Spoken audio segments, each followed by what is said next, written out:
नमस्कार दोस्तों।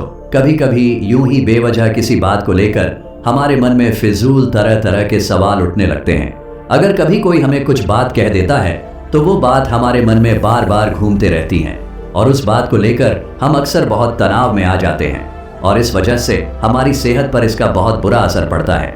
तो इस बेवजह उठ रहे सवालों को कैसे हम शांत कर सकते हैं, बेचैनी को कैसे शांत कर सकते हैं और हम इस तनाव से बाहर कैसे निकल सकते हैं, इस कहानी में मैं आपको गौतम बुद्ध की ऐसी 4 आदतों के बारे में बताने वाला हूं जिससे आप अपने जीवन में अपनाकर उस तनाव से बाहर निकल जाएंगे और अच्छे कामों में अपना जीवन व्यतीत कर एक अच्छी जिंदगी जी सकते हैं। यहाँ पर बताई गई यह 4 आदतें आपकी पूरी जिंदगी को बदल सकती हैं।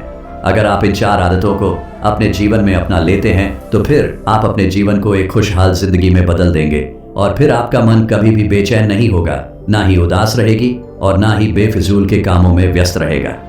तो आइए इस कहानी को शुरू करते हैं। एक बार एक बौद्ध भिक्षु किसी पेड़ के नीचे ध्यान कर रहा था। तभी एक राजकुमार उस भिक्षु के पास आता है और उनसे कहता है, हे महोदय, आप हमेशा कहते रहते हैं कि ध्यान करो, लेकिन मेरे लिए ध्यान करना तो दूर की बात है। मैं कुछ समय के लिए अपनी आंखें बंद करके शांति से भी नहीं बैठ पाता हूँ। मेरा मन इतना बेचैन है कि यह हर समय कुछ ना कुछ सोचता रहता है। मैं जब भी ध्यान करने बैठता हूँ तो मेरे अंदर विचारों का तूफान आने लगता है। लोगों के बारे में सोचकर, अपने जीवन की बीती घटनाओं के बारे में और अपने भविष्य के बारे में, और ऐसे ही न जाने कितने सारे अजीबोगरीब विचार लगातार मेरे मन में आते रहते हैं। मैं इन्हें रोकने की बहुत कोशिश करता हूँ, लेकिन जब मैं इन्हें रोकने के लिए ध्यान करने की कोशिश करता हूँ तो मेरा मन अशांत होने लगता है और फालतू की बातें मन में उठने लगते हैं। तो मैं ध्यान को तोड़कर बैठ जाता हूँ। इतनी बातें कहने के बाद वह उस बौद्ध भिक्षु की ओर देखता है और कहता है, महोदय, कृपा करके आप मेरी इस समस्या का कोई समाधान बताएं। यह सुनकर भिक्षु ने कहा, मैं क्या समाधान बता सकता हूँ? सोचो, तुम्हारा ही मन है, लेकिन यह तुम्हें कुछ देर तक आंख बंद करके बैठने भी नहीं देता है। तुमने अपने इस मन को कितना आजाद कर रखा है। राजकुमार ने कहा, महोदय, मैंने बहुत सोचा, लेकिन मुझे अपनी इस समस्या का कोई समाधान समझ नहीं आया, इसलिए मैं आपकी शरण में आया हूं। अब आप ही कोई रास्ता दिखाइए।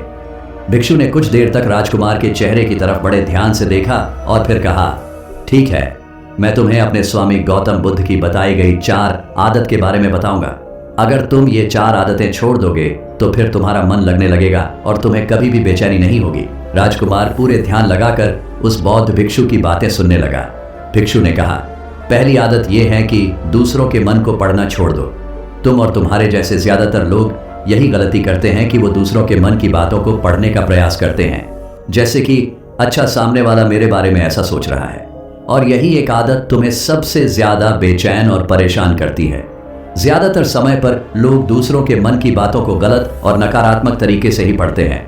जैसे कि लोग अक्सर सोचते हैं कि दूसरे लोग उनकी तरक्की से जलते हैं, उसे नीचा दिखाना चाहते हैं, उसे पसंद नहीं करते, उसकी मदद नहीं करना चाहते, और ऐसी ही ना जाने कितनी सारी नकारात्मक बातें ये लोग दूसरों के प्रति अपने अंदर बैठा लेते हैं। फिर उनके बारे में ही सोचते रहते हैं, उनसे बदला लेने के तरीके सोचते रहते हैं, उन्हें नीचा दिखाने के मौके ढूंढते रहते हैं और दूसरों के प्रति यही नकारात्मक सोच इन्हें दुखी करती है और फिर ये लोग बेचैनी महसूस करते हैं। इसलिए दूसरे लोग क्या सोच रहे हैं इसका अनुमान लगाना बंद करो।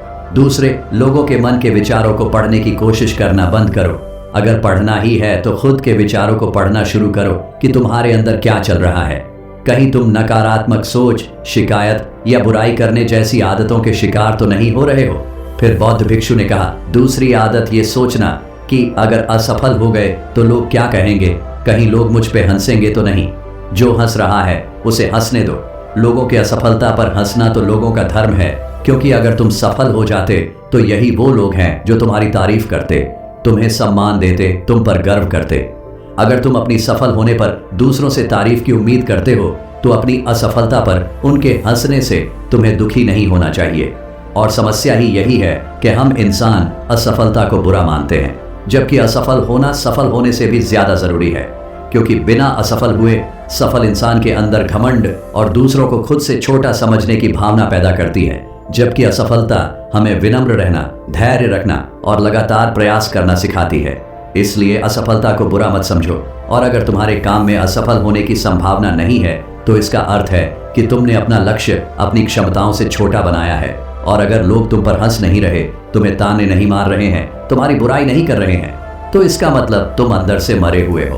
तुम अपने मानसिक सीमाओं से बाहर जाकर कुछ नया करने का प्रयास नहीं कर रहे हो, क्योंकि असफल भी वही होता है जो कुछ नया करने का प्रयास करता है।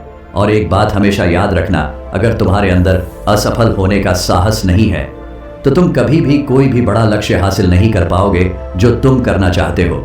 इसलिए असफल होने और लोगों के हंसने से डरना बंद कर दो। बौद्ध भिक्षु ने आगे कहा कि तीसरी आदत यह है कि बेवजह समय को बर्बाद करना छोड़ दो। लोगों को लगता है कि वो समय को काट रहे हैं, लेकिन असल में समय हर बार उन्हें काट रहा है।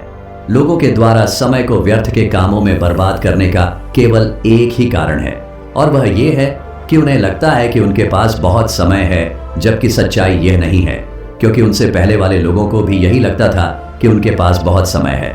लेकिन उन्हें पता नहीं चल पाया कि कब समय बीत गया और उनका बुलावा आ गया, और जब तक उन्हें अपनी गलती का एहसास हुआ तब तक समय उनके हाथ से निकल चुका था। बस पश्चाताप रह गया था कि सारा जीवन व्यर्थ के कामों में बर्बाद कर दिया, और फिर इस दुनिया से बिना खुद को जाने, बिना इस जीवन की सच्चाई को समझे वो चले गए। इसलिए जब तक यह जीवन है, इसे अच्छे कामों में लगाओ, खुद को जानने में, दूसरों की मदद करने में, लोगों को सही राह दिखाने में, मानवता के कल्याण में। और दूसरी बात, समय को बर्बाद करने से आज तक किसी को खुशी नहीं मिली है। हालांकि समय काटने से तुम्हें क्षण भर की खुशी तो महसूस हो सकती है, लेकिन जब तुम्हें होश आता है और तुम देखते हो कि कितना सारा समय बर्बाद किया जा चुका है, तब तुम्हें खुद पर क्रोध आता है और तुम पश्चाताप के भाव से भर जाते हो। और फिर यही पश्चाताप का भाव तुम्हारे अंदर तनाव पैदा करता है और तुम बेचैन हो जाते हो और लगातार अपनी उस गलती के बारे में सोचते रहते हो। फिर तुम्हारा किसी भी काम में मन नहीं लगता और तुम उदास रहने लगते हो, और यह चक्र लगातार चलता रहता है, जिसकी शुरुआत हुई थी समय को काटने से। इसलिए समय को काटना बंद करो और वो करना शुरू करो जो जरूरी है। बौद्ध भिक्षु ने आगे कहा, चौथी आदत ये सोचना छोड़ दो कि मुझसे बड़े बड़े लोग नहीं कर पाए तो मैं कैसे कर पाऊंगा। असल में दूसरों से खुद की किसी भी चीज में तुलना करना ही व्यर्थ है, और यह तुलना करना ही हमें हानि पहुंचती है। सबकी परिस्थितियां अलग अलग होती हैं, सबकी सोच अलग है। और क्या हुआ, अगर दूसरे नहीं कर पाए तो हो सकता है कि तुम ही कर जाओ, क्योंकि अक्सर वही लोग इतिहास रचते हैं जिनसे ज्यादा उम्मीद नहीं होती। और फिर हो सकता है कि जिसे तुम बड़ा समझ रहे थे, जिसके लिए तुम सोच रहे थे कि उसने बहुत मेहनत की है, बहुत प्रयास किया है, उसने कभी उतना प्रयास किया ही ना हो, केवल मेहनत करने का दिखावा किया हो। क्योंकि ज्यादातर लोग कभी उतनी मेहनत करते ही नहीं है जितनी उन्हें अपने लक्ष्य प्राप्ति के लिए करनी चाहिए, और दूसरे लोगों के सामने यह दिखाने का प्रयास करते रहते हैं कि मैंने तो बहुत मेहनत की थी, लेकिन मेरी किस्मत ही खराब थी। और यही वो लोग हैं जो दूसरों को बातों ही बातों में कहते रहते हैं कि जब इतनी मेहनत करने के बाद मैं सफल नहीं हो पाया तो तुम कैसे हो पाओगे। लेकिन अंदर ही अंदर यह इस बात को जानते हैं कि उन्होंने कभी उतनी कोशिश नहीं की थी जितनी उन्हें करनी चाहिए थी। ये बस दूसरों की नजरों में अपनी इज्जत बचाने के लिए और इस डर से कि कहीं दूसरा व्यक्ति इनसे आगे ना निकल जाए, ये अपने अधूरे प्रयास से घबराते रहते हैं और दूसरों को डराते रहते हैं कि जब मैं नहीं कर पाया तो तुम कैसे कर पाओगे। इसलिए किसी दूसरे असफल व्यक्ति को देखकर यह सोचना छोड़ दो कि तुम भी कहीं असफल हो जाओगे। तुम बस अपना सर्वश्रेष्ठ प्रयास करो और बाकी सब समय पर छोड़ दो। भिक्षु ने आगे कहा, अगर तुमने ये 4 आदतें छोड़ दी तो तुम्हारा मन एकदम शांत हो जाएगा और फिर तुम जहां चाहो वहां अपना मन लगा सकते हो। इतना कहकर वह भिक्षु शांत हो गए और राजकुमार को भी अब समझ आ चुका था कि उसे क्या करना है। उसने मन ही मन उन 4 आदतों को छोड़ने का निश्चय किया। उसने उस बौद्ध भिक्षु को धन्यवाद किया और वहां से चला गया। दोस्तों, हमें यह नहीं सोचना चाहिए कि लोग मेरे बारे में क्या सोच रहे हैं। अगर मैं कोई काम करता हूं तो लोग मेरे उस काम को लेकर हंसेंगे। इसके अलावा हमें अपना फालतू समय बर्बाद नहीं करना चाहिए। इसके अलावा हमें कभी भी यह नहीं सोचना चाहिए कि अगर किसी व्यक्ति से कोई काम नहीं हो पाया है तो मैं उसे नहीं कर पाऊंगा। अगर आप मेहनत से किसी भी काम को करते हैं तो कोई भी काम छोटा या बड़ा नहीं होता और एक ना एक दिन सफलता अवश्य मिलती है।